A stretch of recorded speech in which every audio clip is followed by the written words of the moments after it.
7 Habits. Oh. Welcome everyone to the Well 7 Habits virtual series. Thank you all for joining us. This is the 6th habit in our series, which is Synergize. So if you've gone to more than one, it's good to see you again. If this is your first time, welcome. I'm Pierce Watson, the lead for achievement programs at the Wade Edwards Learning Lab, aka the Well. Just as a reminder, the Well will be open next week with the start of school. So if you're interested in any of our many programs, please do reach out to us. We have both in-person and virtual options available for most of our programming, at least for the time being.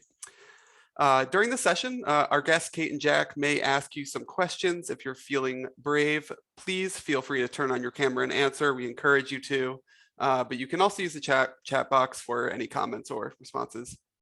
As always, thank you to our moderator, Amelia Allen. And now I'm going to hand it over to Kate Deiter-Maradei and Jack Maradei to talk about our 6th habit, Synergize. Thank you so much. Thanks, Amelia. Thanks, Pierce. Hi, everyone. My name is Kate Deiter-Maradei, and thank you for those of you brave folks who put on your camera so we can see your face. Feel free to join us. No pressure. But I feel like I don't want to be talking at you. So I want to try to make this collaborative and fun so we can have a conversation as we go along. I'm going to tell you a little bit about myself, and then I'll let my son Jack tell a little bit about himself, and we'll jump into it. So as you heard, my name is Kate Deiter-Maradei. I'm an attorney and a mediator in Raleigh, and I have 3 kids, Jack, and then 2 girls, and I'm happy to be here and talk about this 6th habit, Synergy, from Sean Covey's book, 7 Habits of Highly Effective Teens. So, I'm Jack. I go to West Norwood Middle and 8th grade, and I'm 13, so that's me. All right. Okay, cool. All right, awesome. So what we wanted to do was start off, we're going to talk about synergy and what that is, but one of the things that we thought might be a good way to start off was kind of go around the room and talk about when you were 5 or 6 years old, what did you want to be when you grew up? What did you think? And you can put it in the chat, or you can unmute and say it. Doesn't matter. But I'll start. And I feel like I was one of those people that just kind of always knew. I always knew I wanted to be an attorney, even when I was tiny. And I would make my little brother dress up as businessman or salesman, my attorney. So that's what I kind of knew. Not everybody does know what they want to be, and that's fine. When I was like 5 or 6, I wanted to be like a postal worker. Postal worker? All right, cool. All right, and I see Andrew saying mechanic, Pierce said NBA players, Sam, a lot of things. Okay, I've decided that's cool. Tyson, Superman, like so. All right, like so serious, but an automotive designer. All right, that's kind of cool. Welcome. I'm seeing some new people joining us, I think. Cameron and Christian, welcome. Thank you so much. Feel free to jump in at any time. And if you want, you can also put your camera on. Okay, so did anyone miss anybody who contributed? Oh, an animator. Oh, that's interesting. Oh, wow, Christian, that's interesting. Okay, so as you can see, we have a whole range of things that folks, when we were all 5 or 6 years old, that we were interested in, or maybe drawn to, or even the idea of, I'm going to wait and see, kind of wait till I'm a little bit older and figure it out and try to, so the whole spectrum there. So that kind of leads us into the synergy concept. So I'm going to try, with Jack's help, to share my screen and show you our presentation. Let's see. Okay. Let me put it in present mode, get fancy here. And then do I need to move this to the top there? Does that matter? Okay, there we go. Okay. All right. Can y'all see that? Can everybody? Okay, you're putting the chat. Okay. So is everybody able to see that? Or if you can't see it, throw it in the chat, or Do we look good, Amelia? Are we seeing it? Okay, perfect. All right, so Sean Covey's concept of synergy is when two or more people work together to create a better solution than either could alone. So working together, collaborating together. So just like Jack and I are doing on this presentation. And I need to give credit to Jack because he did all these slides. So kudos to Jack. All right, do you want to move it to the next one? There we go. All right, so in the book, people, I'm just going to move this, Jack, because I can't, it's distracting. There we go. Okay, in the book, Sean Covey talks about geese as an example of synergy in nature. And this is something, were you aware of these facts that we learned about the geese? I know. You were? Okay.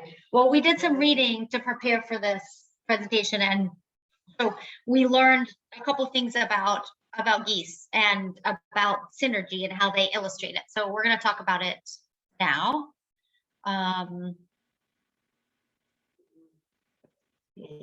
Okay, there we go. All right, so I don't know if you guys are familiar with Beyonce's formation video, but they by flying in a formation, the geese can fly. What it says in the book is 71% farther than they could flying alone. So they talk a little bit more about that. You want to do it, Jack? Sorry.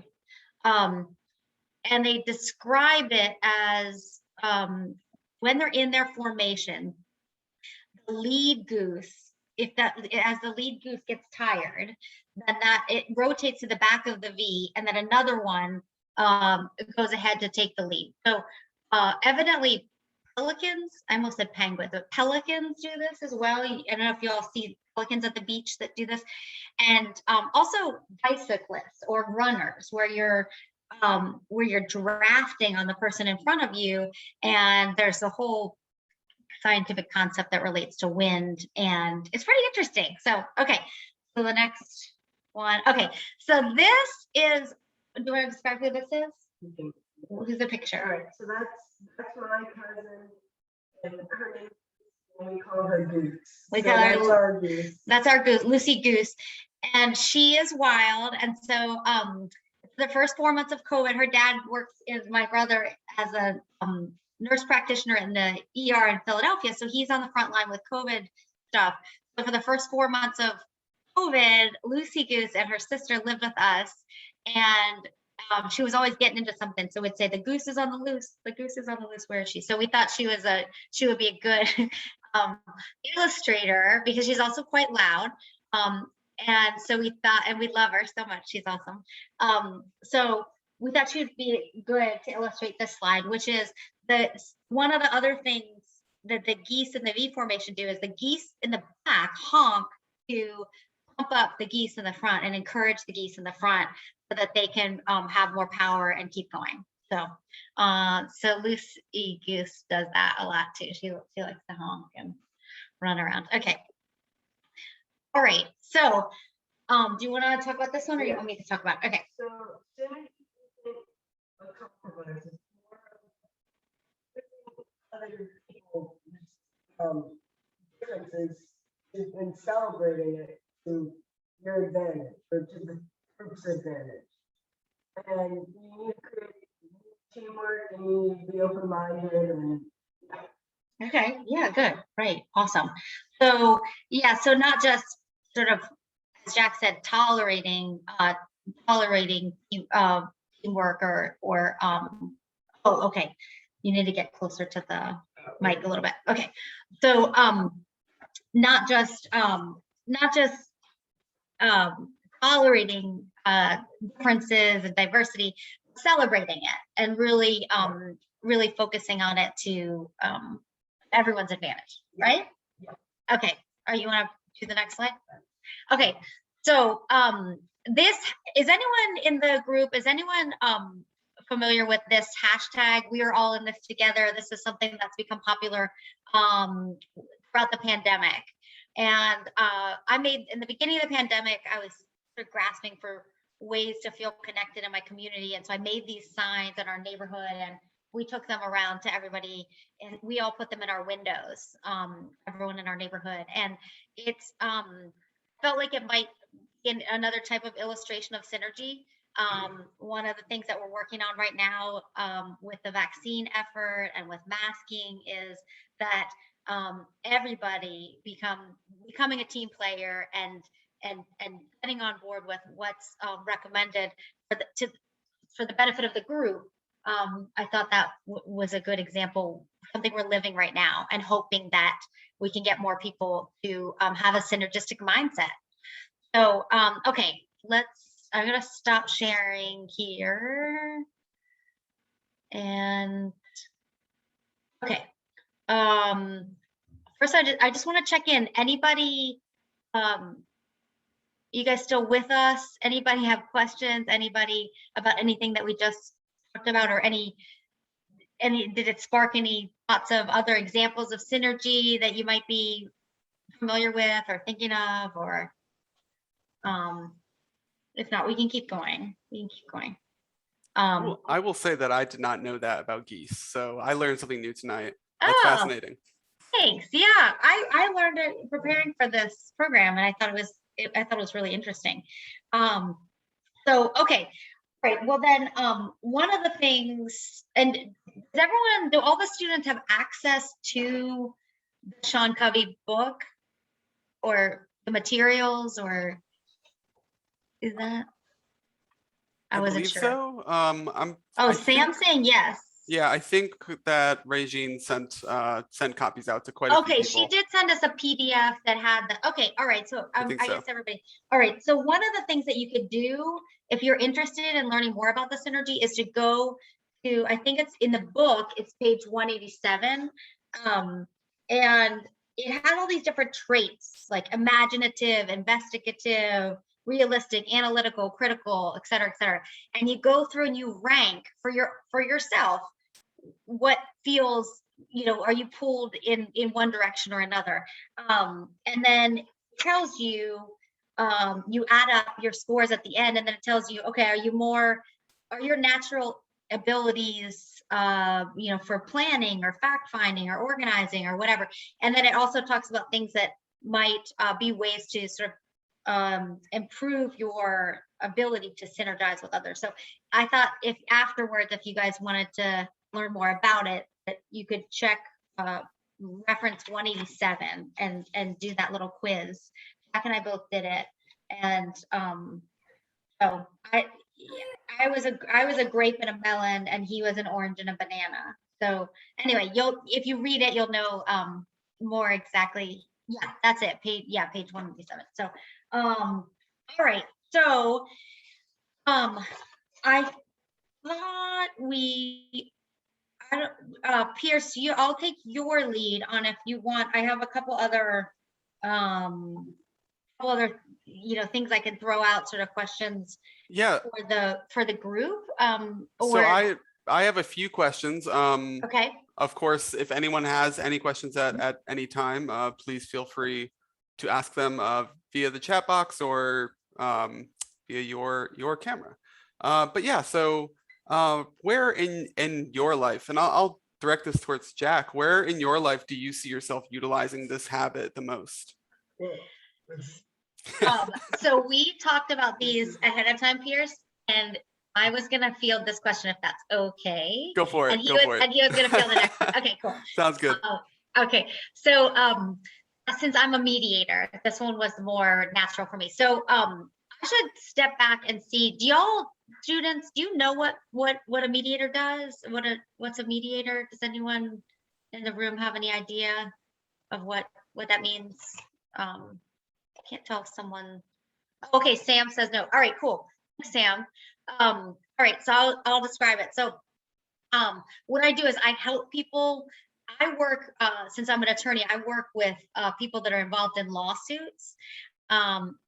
And I'll give an example of a car accident case, let's just say. Okay, so if two people or more are in a car accident and they sue each other. In North Carolina, for almost all types of lawsuits, you have to first mediate the case. So you have to sit down and try to resolve the case, try to settle it. You're not required to settle it, but you are required in almost every single case before you can get to trial, mediate it. So during the pandemic, I've actually been doing all my mediations on Zoom, all virtual, which has been interesting, but it's also been cool. I've been able to, I speak Spanish, so I've been able to work with people in other countries more easily than I otherwise would have, sort of outside of the virtual platform. But anyway, so the parties are usually in my mediations represented by their own attorneys, and we all gather together like this in one room, and then they present their respective positions, how their sides of the coin. And then I separate them into breakout rooms, and I go between the rooms. I'm a neutral third party, and I try to talk about what they agree on, what they disagree on, and try to get them to reach a resolution. And sometimes the most challenging ones are the most rewarding. When people come in, sometimes the topics are very emotional or challenging to work through. And so I don't know, Sam, did that answer your question about, or that give you a good idea of what a mediator does? Okay, all right, cool. All right, so I use these synergistic techniques, or the concept of synergy every day in my mediations. And one of the things I talk to people about is they don't have to agree on every single aspect of the case to reach a resolution, to shut down the lawsuit or to close the chapter and allow them to move forward. And oftentimes they don't, but they sort of are able to air their issues and then hone in on what they can actually agree upon. Yeah, so I imagine it's a situation where maybe you're trying to cater to both people's best interests and make them realize that they can sort of synergize. The situation can wind up good or at least okay for both parties. Is that? Yes, Yeah. yes, absolutely. I mean, I'm a neutral third party, so I have to. What I say is I end up delivering bad news in every room all day long, because Yeah. it doesn't move the case forward if I'm talking to everyone about the best aspect of their case. I usually have to focus on the challenges. But yeah, that's exactly right. And if everyone leaves feeling that they won, that's also a bonus. Awesome. Okay, well, Jack, it is now your time to shine. So what advice do you have for students who maybe don't feel confident enough to utilize this habit, maybe are feeling shy and this feels like out of reach for them? I think you should just look. It's easiest if you can look for people who have a different perspective as you, or a different, just perspective on the problem or whatever you're trying to solve. Just reach out to those kinds of people, and you can see that the problem would be solved quicker. Yeah, I have a good example of that in practice. I'm a college student. My strong suits are like English, history, that kind of thing, but I'm not as good with math and science. But I have a friend who's the opposite. She's great with math and science, not as good with English and history. So we help each other with that stuff. So yeah, exactly. That, like, reaching out to other students who maybe have different perspective or abilities than yours and synergizing to, make you both improve academically. Yeah. Good example. Awesome. Well, great. I have one more question. So what's sort of the central idea that y'all would like students to take away from your presentation tonight? And this is also being recorded, so those watching at a later day, what would you like them to sort of remember about this? Well, we're really focused in our family on celebrating diversity, and we happen to be an interracial family. So we have 3 folks in our family, Jack and I, and one other person who is Caucasian, and then we have 2 African-American members of our family. And so we really, as a family, are passionate about celebrating differences, respecting other cultures and ethnicities, and learning from traveling. We love to travel the world and meet people, and outside of the pandemic, so I love the concept and how John Covey talks so much about it's not just stomaching diversity or making differences, but rather celebrating it and really focusing on how we're all, the slide that we just did, we're all in this together, and the more we can help one another, and doing things exactly like what Amelia just described, looking at others that might have strengths in one area, and allowing those complement the strengths that we have. We were talking about it with your soccer team, right? Yeah. Everyone has a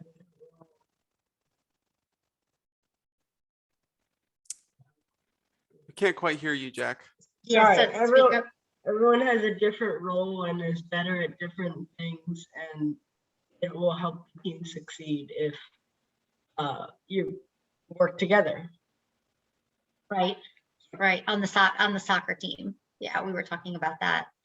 And then there is an action plan in the book, and it's on page 195. So in your materials that you have, it's on page 195, and it's for getting to synergy. And this is Sean Covey's material, so this is not, I didn't make this up, but it's getting to synergy. So he talks about the action plan being first defining the problem or the opportunity. Second, figuring out, if you're in a group, okay, what's their way? Seek first to understand the ideas of others, and then my way, seek to be understood by sharing your ideas, and then brainstorm, getting together and collaborating on new options and ideas.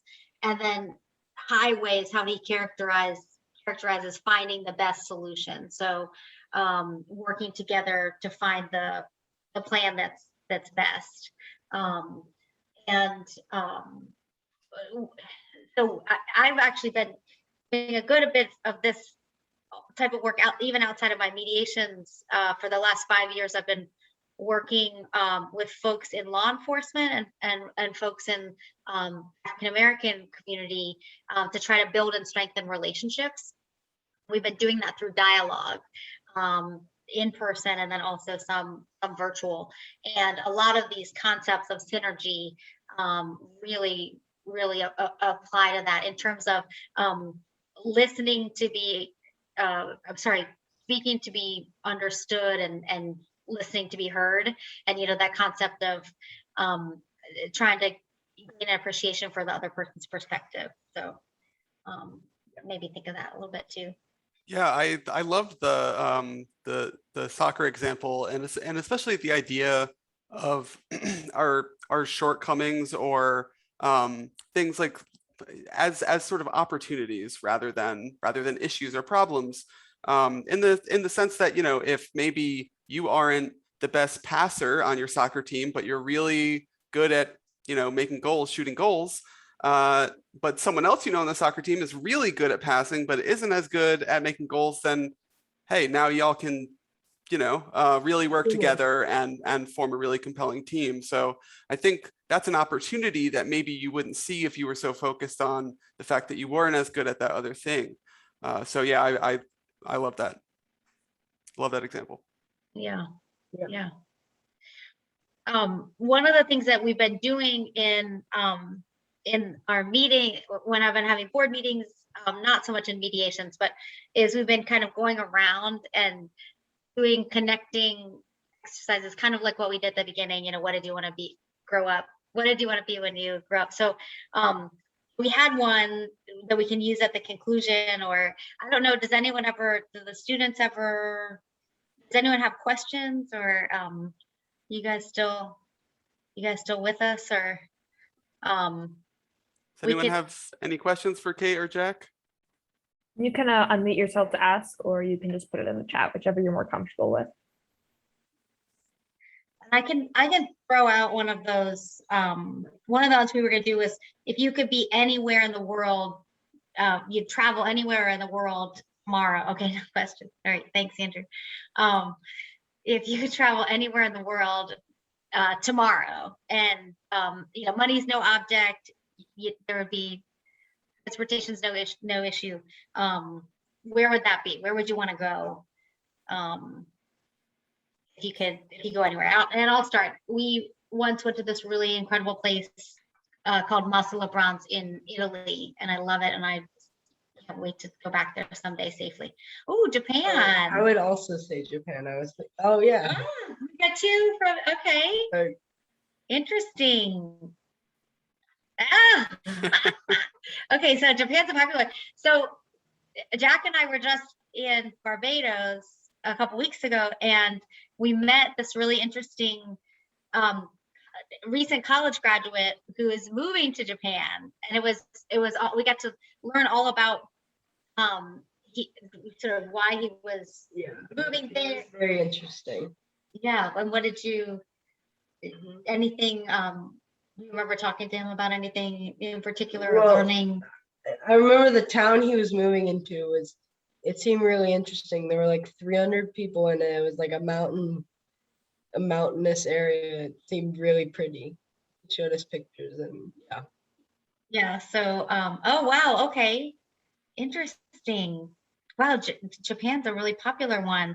I'd love to hear more about why, kind of if there's any background, like why folks want to go to Japan. Japan's a wonderful place, but if it's like, oh, my family's from there, or I read a book that I loved, or what's drawing people to Japan is my question. And I don't mean the negative about Japan. I mean,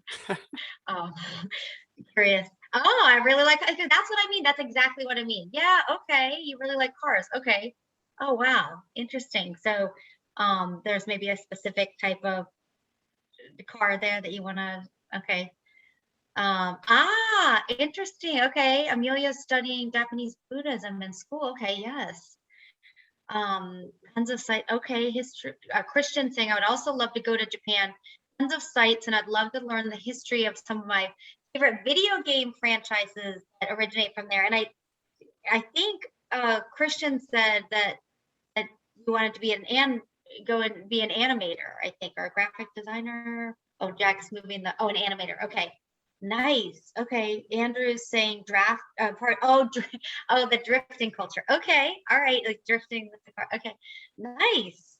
Wow. Awesome. Yeah, I think for me, Japan, so I've been to Cambodia in Southeast Asia, which I really, really enjoyed. It was a fascinating country, and it made me super interested just in the Eastern culture, Eastern way of life. And I think it does sort of tie in with what we're talking about, right? Because I think you can take little pieces of culture, going to somewhere like Japan, going to somewhere like Cambodia, and bringing that back and sort of bettering yourself, because they do live quite differently, and it's absolutely fascinating to meet different people and hear about all that stuff. I mean, we learned so much about Japan just from meeting this young man in Barbados and hearing about his move there and what he had to do and how he learned Japanese. Before the pandemic, we spent 3 weeks in Thailand, and we were there over Christmas. We were there on Christmas Day, and normally we would be celebrating Christmas, but what we decided to do that day was to go to this really amazing Buddhist temple, and you had to get up we wanted to poke our eyes out. It was really, really early. It was very early, 4 a.m, but it was so worth it. You went up and you had these offerings of rice and flowers and different things for the monks that were there, and we got to see this beautiful temple and learn all about it. It was one of our favorite days, favorite things we did in the whole. It was very great.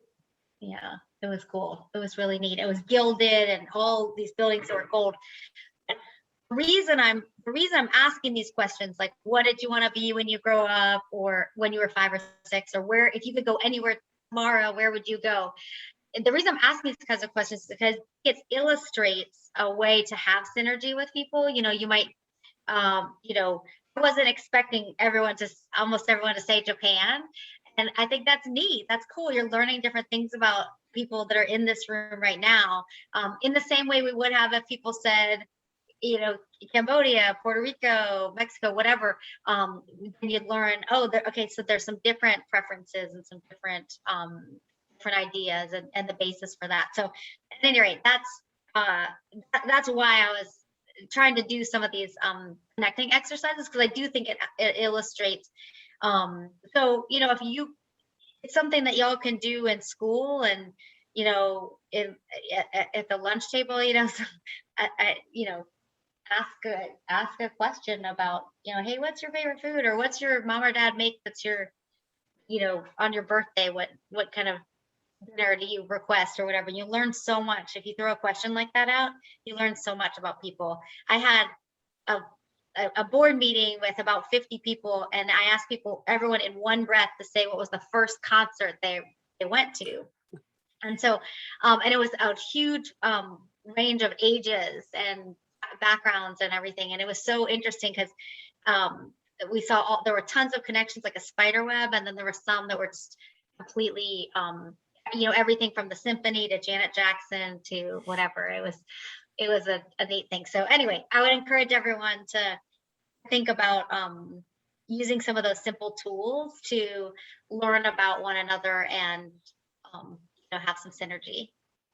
Yeah, awesome. Does anyone have any questions? We'll give y'all one more opportunity if anything has come up for you in the past couple minutes. Any questions for Kate and Jack?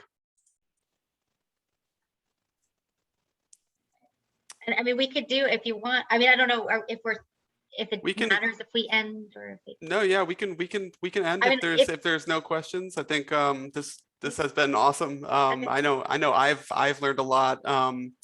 Just want to point to page 187 and 195. Kate and Jack mentioned both of those pages. So if you want to sort of follow this up with reading a little bit more in the book. One other thing we bought to prepare, because when I agreed to do this, I didn't even know what Synergy was, which Jack reminded me of. I said, we're going to do this presentation. And he said, do you even know what it's about? I said, no, but we will by the time we get there. So he was thrilled about that, right, Babe? Yeah. He was so excited. He was so excited. But then we collaborated. We got some synergy. We got going here. But one of the things I bought was there is a self-guided workbook for highly effective teens. That's like the companion to the other book. And it's kind of nice because it's interactive. So it's not reading a chapter book. It has all these different exercises in it, and it's not specific to synergy. It covers all 7 habits. So at any rate, might be something to check out. It was pretty inexpensive on Amazon, and I thought it was a good. So Yeah, anyway. if y'all are people that like doing more than sort of sitting and reading, then yeah, that's a great option. Awesome. Great. Well, thank you, Kate. Thank you, Jack. This has been awesome. Thank you all for coming. And yeah, that's the conclusion of our 6th habit.